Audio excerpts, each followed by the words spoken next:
یہ مسجد کس نے بنائی ہے؟ امجد علی شاہ نے بنائی، انہی کے پرپوتے کی تو مجلس ہے، یہی سال ثواب کی، بھی 13 ستمبر کو مرحوم اس دنیا سے رخصت ہوئے ہیں کلکتہ کی سرزمین پر، اور وہاں بھی مرحوم نے اسی امام باڑے کے نام سے ایک امام باڑہ تعمیر کرا ہے جس کا نام سبطین آباد ہے۔ ایک صلوات پڑھ لے بر محمد، ایک اور صلوات بھیجے بر محمد خود قرآن گواہی دے رہا ہے، کیا انما یعمر مساجد اللہ من آمن باللہ، جو لوگ اللہ کی مساجدیں تعمیر کرتے ہیں وہ کیسے لوگ ہیں؟ زبان دراز کرنے سے پہلے سوچو کہ کس کے بارے میں کیا کہہ رہے ہو۔ پہلے تمہیں حق نہیں دیا ہے کہ تم اپنی توہین کرو، جو دین، جو مذہب، جو اسلام ہمیں اپنی توہین کا حق نہیں دیتا تو کسی دوسرے کی توہین کا حق کیسے مل جائے گا، ہے نا؟ تو اب ذرا ان بادشاہ نے اودھ کے بارے میں کہنے سے پہلے قرآن پڑھو کیا کہہ رہا ہے۔ انما، وہ بھی کلمہ حسر لگا ہوا ہے، انما جہاں آ جاتا وہاں لاک کر دیا جاتا ہے، بس اور بس۔ ایسے ہی لوگ یہ کیا کرتے ہیں، انما ولیکم اللہ، انما یرید اللہ، انما الہکم الہ واحد، وقت ختم ہو جائے گا آیات گنواتے تو یہاں بھی انما یعمر، یہاں بھی انما کلمہ حسر لگا ہے۔ انما یعمر مساجد اللہ من آمن باللہ والیوم الآخر واقام الصلاۃ وآتى الزکاۃ۔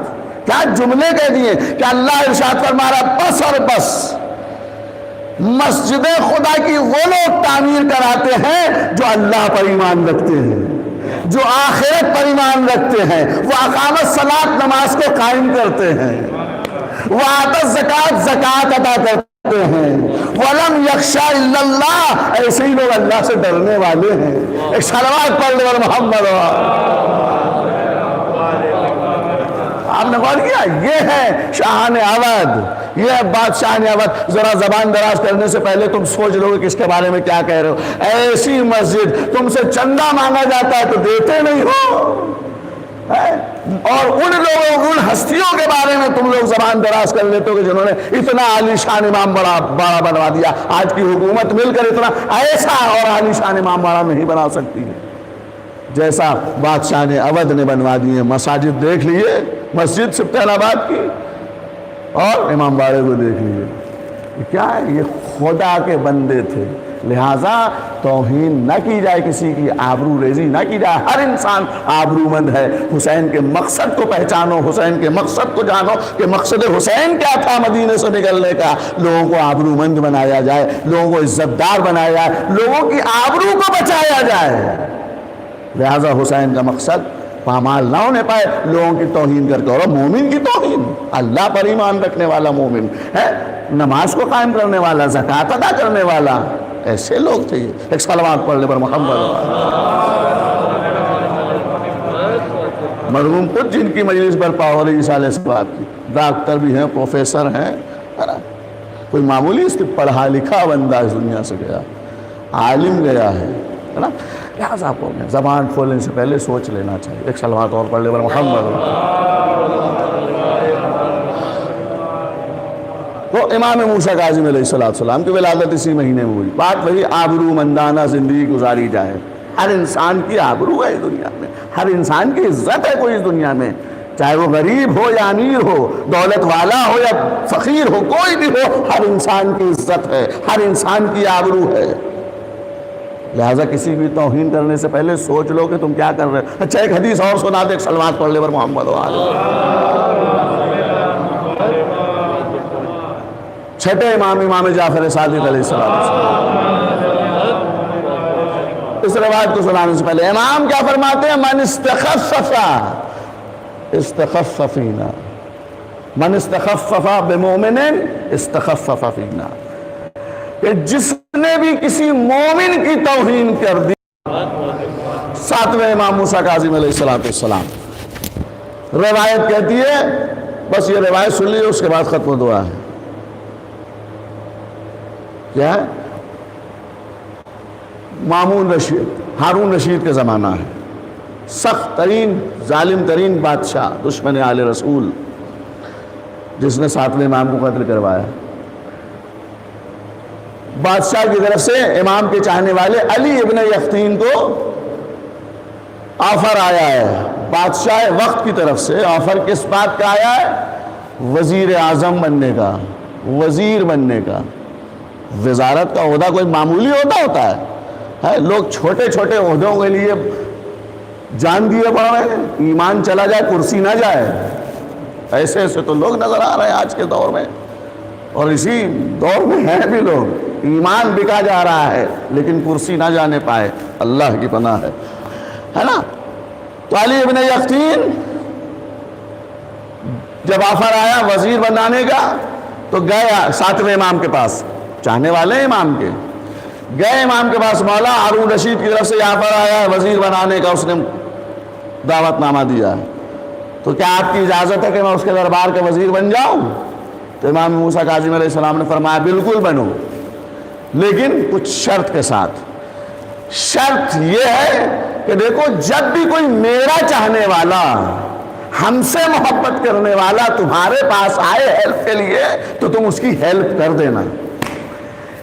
اس شرط کے ساتھ وزیر بنو, جب بھی کوئی میرا چاہنے والا, مجھ سے محبت کرنے والا تمہارے پاس مدد کے لیے آئے تو اس کی مدد کرنا, توہین نہ کرنا. اگر تم نے اس کی مدد نہ کی تو پھر ہم تمہارے نہیں ہیں. امام موسیٰ کاظم علیہ السلام نے یہ کہا, اس نے کہا ٹھیک ہے مولا, ہم آپ کی بات کو ذہن نشین کرتے اور آپ کی بات پر عمل کیا جائے گا. امام نے فرمایا علی ابن یقطین یاد رکھو, اگر تم نے میری بات یہ مان لی تو 3 چیزوں کی ضمانت میں لے رہا ہوں. تم کو تلوار سے قتل نہیں کیا جائے گا, جیل میں نہیں ڈالا جائے گا, اور جب تک زندہ رہو گے فقیر نہیں ہوگے. اتنا بہترین آفر مولا امام موسیٰ کاظم نے دے دیا. 3 چیزوں کی ضمانت لے لی ہے. قتل نہیں کیے جاؤ گے تلوار سے, جیل میں نہیں ڈالے جاؤ گے, جب تک زندہ رہو گے فقیر نہیں ہوگے, امیر بنے رہو گے, اگر تم نے میری ایک بات مان لی. ایک بات ماننے پر مولا دنیا اور آخرت کو سنوارے دے رہے ہیں. کہا ٹھیک ہے, چلے گئے, وزیر کے عہدے پر فائز ہو گئے. روایت کہتی ہے کوفے کا رہنے والا ابراہیم جمال آیا. کوئی ظاہر سی بات ہے, ہمارے لکھنؤ میں حکومت کے کیسے کیسے منسٹر ہیں اور کیا ہے کیسے کیسے عہدوں پر فائز ہے, اور اگر وہ آج دین کا کام نہیں کر رہے, کسی دیندار کو بھگائے دے رہے ہیں اپنے دروازے سے, ان کو امام زمانہ کو جواب دینا پڑے گا. امام زمانہ کو جواب دینا پڑے. وہ موسیٰ کاظم کا زمانہ تھا, یہ موسیٰ کاظم کے بیٹے کا زمانہ ہے. ہم اگر کسی بڑے عہدے پر فائز ہیں تو یہ یاد رکھیے ہم کو اللہ نے یوں ہی نہیں بھیجا اس بڑے عہدے پر, اس لیے بھیجا تاکہ اللہ کے بندوں کی مدد کی جائے. ایک صلوات پڑھ لے بر محمد. اور اگر اس کو دھتکار دیا اور اس کی توہین کر دی کسی بندے خدا کی, کسی مومن کی, تو اس کا جواب آپ کو دینا پڑے گا. وہ موسیٰ کاظم کے چاہنے والا, امام کا چاہنے والا فائز ہو گیا. ابراہیم جمال کوفے سے کسی ضرورت کے تحت آئے, پہنچے علی ابن یقطین کے پاس. انہوں نے ملاقات ہی سے انکار کر دیا, مدد کرنا تو دور کی بات, توہین ہو گئی.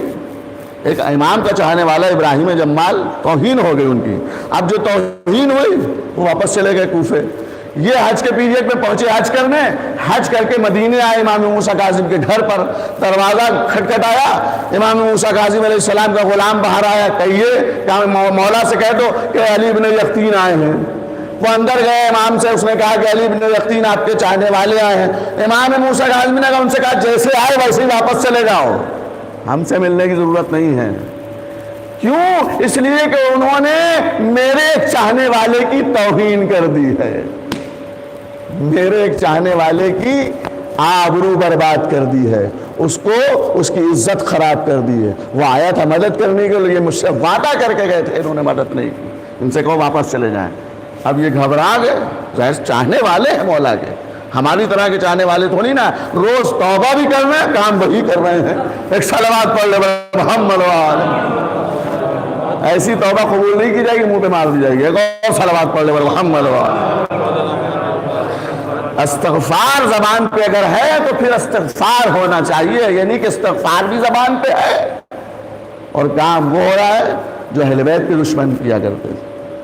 خیر, وہ تڑپ گئے, مولا کوئی توبہ کا راستہ یہ ہے کہ مجھ سے نہ مانگو توبہ, جاؤ ابراہیم جمال کے پاس کوفے, وہ معاف کر دیں گے تو موسیٰ کاظم بھی معاف کر دیں گے. اور آسان ہلکے میں نہ لیجیے دین کو. کہ لگے اگر ابراہیم جمال نے معاف کر دیا تو سمجھ لو موسیٰ کاظم نے معاف کر دیا. چھٹے امام کی حدیث کہ اگر تم نے میری توہین کر دی، اگر کسی مومن کی توہین کر دی، من استخفف بمومن استخفف فینا، اگر تم نے کسی مومن کی توہین کر دی تو اس کی توہین نہیں، ہمارے رسول کی توہین کی ہے. تو امام موسیٰ کاظم نے کیوں لوٹایا تھا؟ اسی لیے لوٹایا تھا، اس کی توہین نہیں، موسیٰ کاظم کی توہین ہو گئی تھی. امام کا چاہنے والا گیا تھا مدد کے لیے. کہ جاؤ مفلا جگہ چلے جاؤ، اگر توبہ واقعی چاہتے ہو تو وہاں ایک اونٹ ہے، اس پہ سوار ہو کے چلے جانا. رات کے سناٹے میں پہنچ گئے اور وہ دروازے پہ وزیر اعظم کھڑا ہو کسی کے گھبرا جائے گا. دروازہ کھٹکھٹایا، ابراہیم جمال نکلے. خیریت اتنے رات میں؟ کہ ابراہیم جمال میرا مولا موسیٰ کاظم ناراض ہے ہم سے. خیریت؟ کہاں تم آئے تھے، ہم نے تمہاری آبرو ریزی کر دی، تمہاری توہین کر دی، لہذا موسیٰ کاظم کی رضا تمہاری معافی میں ہے، تم مجھے معاف کر دو. ابراہیم جمال کہتے کہ میں نے تمہیں معاف کیا، میرے خدا نے تمہیں معاف کیا. وہ علی ابن یقین کہتے نہیں، ایسے نہیں، ہم لوگ غلطیاں بھی کر رہے ہیں، توہین بھی کر رہے ہیں اور معذرت کرنے کے لیے تیار ہی نہیں ہے. اس قدر بے غیرت ہیں.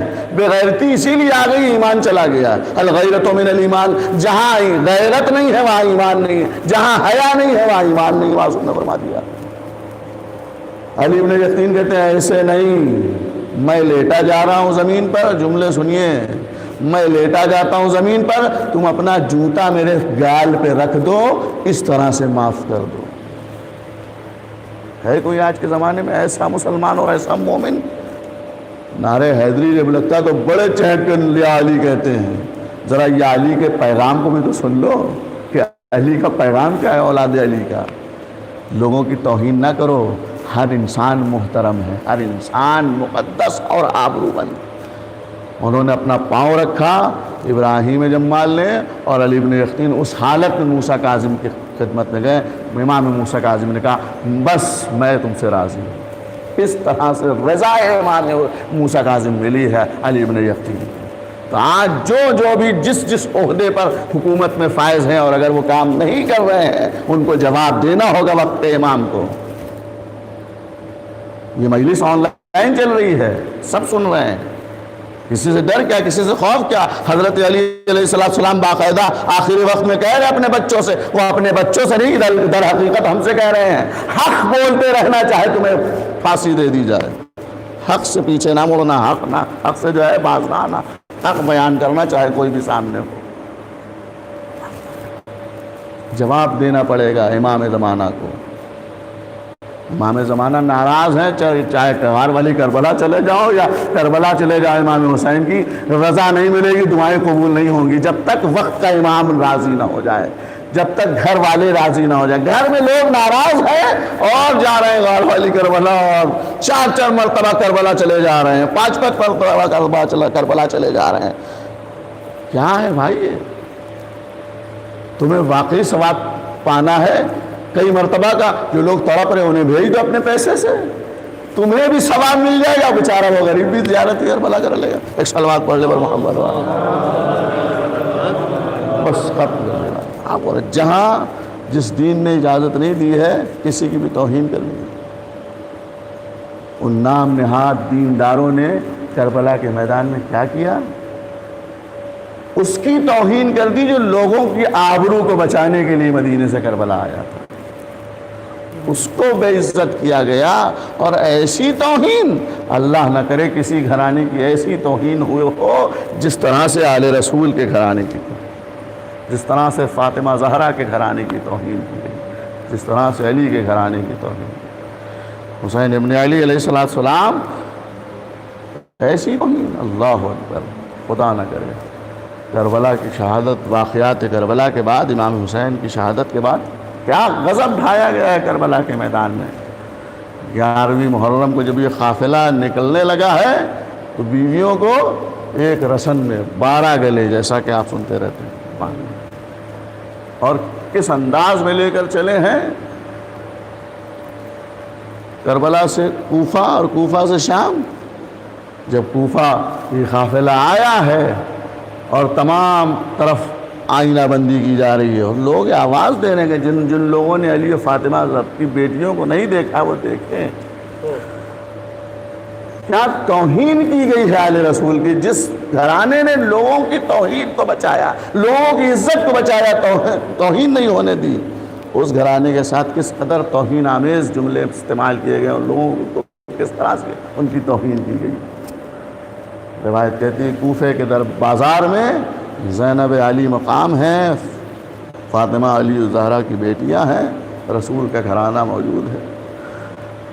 ایک بی بی ہے جو بام کے اوپر ہے, عورتوں کے ساتھ موجود ہے, جسے عورتیں زبردستی لے آئیں. وہ کہتی کہ میرے کو مجھے مت لے کے جاؤ, لیکن بہرحال کچھ عورتیں لے آئی بام کے اوپر, چھت کے اوپر دیکھ رہی ہے قافلہ کوفے میں داخل ہو رہا ہے. اس قافلے میں ایک چھوٹی سی بچی بھی ہے. وہ بچی اپنا گلا پکڑ رہی ہے اور زبان پر پیاس کا شکوہ. ایک مرتبہ وہ خاتون چھت سے اترتی ہے, اپنے گھر میں جاتی ہے, ایک ظرف میں پانی لے کر آتی ہے, اور لانے کے بعد اس بیوی کے قریب پہنچتی ہے, جناب سکینہ کے قریب پہنچتی ہے. پہنچنے کے بعد کہتی ہے کہ بیٹی یہ بچی یہ پانی پی لو اور ہمارے حق میں 3 دعائیں کر دو. زینب تڑپ کر پوچھتی ہیں کہ تمہاری دعائیں کیا ہیں؟ قیدن میری دعا یہ ہے کہ اس سے کہہ دو میرے حق میں دعا کر دے, اور پہلی دعا یہ ہے کہ میرا شوہر گیا ہوا ہے باہر, وہ خیر و عافیت کے ساتھ واپس آ جائے. دوسری دعا یہ ہے کہ جس طرح سے یہ بچی یتیم ہوئی ہے کوئی دوسری بچی ایسے یتیم نہ کی جائے. تیسری دعا یہ ہے کہ میرے حق میں دعا کر دو کہ میں مدینے چلی جاؤں اور اپنے آقا حسین کی زیارت کا شرف حاصل کر دوں. یہ جملے جب اس خاتون نے ارشاد فرمائے تو فوراً زینب تڑپ کر کہتی ہے کہ اے معظمہ یہ بتاؤ مدینے کیوں جانا چاہتی ہو؟ کہا مدینے میں میرا آقا حسین رہتا ہے. جیسے ہی حسین کا نام لبوں پر آیا اس خاتون کے, زینب نے ایک مرتبہ تڑپ کر پوچھا اے خاتون یہ بتا کہ تو نے مجھے نہیں پہچانا؟ وہ خاتون کہتی نہیں ہم نے نہیں پہچانا. کہا میں زینب بنت علی ہوں. جیسے یہ جملے کہا وہ خاتون کہتی اے خیدر خاموش ہو جا, اس بازار میں میری شہزادی کا نام نہ لینا. جیسے ہی اس زینب نے یہ جملے سنے تڑپ کر آواز دی نہیں تو ام حبیبہ تم نے مجھے پہچانا ہی. کہا میں ہی زینب بنت علی ہوں. یہ کہہ کر بالوں کی چادر چہرے سے ہٹائی, ایک مرتبہ آواز دی ام حبیبہ ارے لو میں تمہارے بیان میں آ گئی ہوں. میرے سر سے چادر چھن گئی, میرا آنکھ بھیا مارا گیا, میرا عباس مارا گیا, ہماری گود کے پالے مار دیے گئے, ہم اسیر کر کے کوفے آ چکے ہیں. اے ام حبیبہ آج ہمارے سر پر سوائے زین العابدین کے اور کوئی سایہ نہیں. الا لعنت اللہ علی القوم الظالمین وسيعلم الذين ظلموا أي منقلب ينقلبون. واللہ ہماری اس عبادت کو آل محمد کے صدقے میں قبول فرما. جو بیمار ہیں ان سب کو شفاء عاجلہ اور کاملہ عطا فرما. جو پریشان ہیں ان کی پریشانیوں کو دور فرما. پروردگارا بحق محمد و آل محمد علیہ الصلوۃ والسلام جہاں جہاں شیعان حیدر کرار ان کی جان مال عزت اور ناموس کی حفاظت فرما. دین کے دشمنوں کو, اسلام کے دشمنوں کو, شیعت ائمہ علماء کے دشمنوں کو نیست و نابود فرما. پروردگارا تو ہر بات سے بخوبی باخبر ہے, لہذا ہم اس طرح سے نہیں ہمیں معلوم, تو ہر چیز کو جانتا ہے. یہ کرونا وائرس اگر اس دنیا میں واقعی ہے تو اس کو ختم کر دے اپنے فضل و کرم سے, اور جو لوگ بھی اس منحوس بیماری کی بلا میں اس کی زد میں ہیں ان سب کو شفاء عاجلہ اور کاملہ عطا فرما. پروردگارا تمام مومنین مومنات کو ہر بلا ہر آفت سے محفوظ فرما. ہم سب کی تمام دلی جائز حاجات کو قبول فرما. حضرت حجت امام زمان کے ظہور میں تعجیل فرما. ہم سب کو ان کے غلاموں اور ناصروں اور مددگاروں میں شمار فرما. آپ حضرات پھر سے ایک مرتبہ سورہ الحمد اور 3 مرتبہ قل هو اللہ کی تلاوت فرما کر مرحوم امجد علی شاہ کے پوتے ڈاکٹر کوکب قدر سجاد علی مرزا ابن مہر قدر زاہد علی مرزا کی روح کے ساتھ.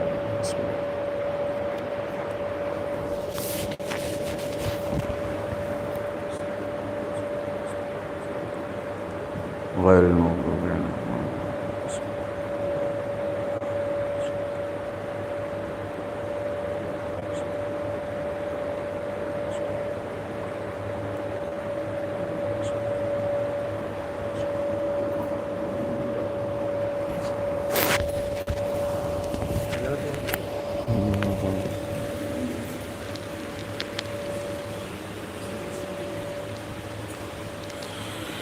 السلام عليك يا أبا عبد الله، السلام عليك يا ابن رسول الله، السلام عليك ورحمة الله وبركاته.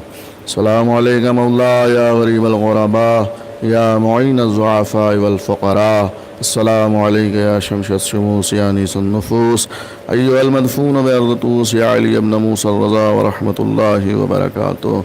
السلام عليك مولانا يا صاحب الزمان، الأمان الأمان الأمان. السلام عليك يا خليفة الرحمن، السلام عليك يا شريك القرآن، السلام عليك يا إمام الإنس والجان. عجل الله تعالى فرجك وسهل الله تعالى مخرجك وظهورك، وجعلنا من أعوانك وأنصارك ورحمة الله وبركاته.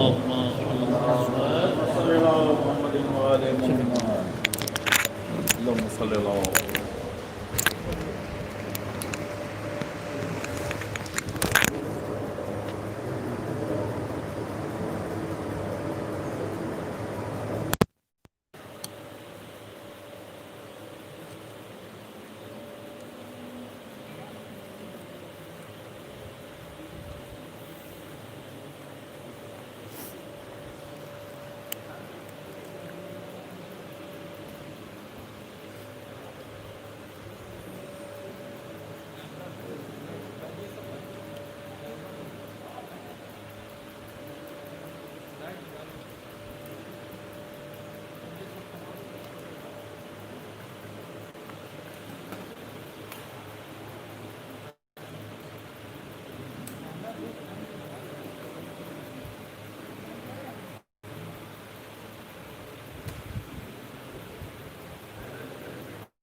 آ رہے ہیں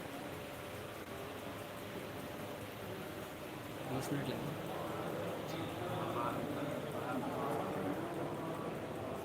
ٹھیک ٹھیک ٹھیک. ہاں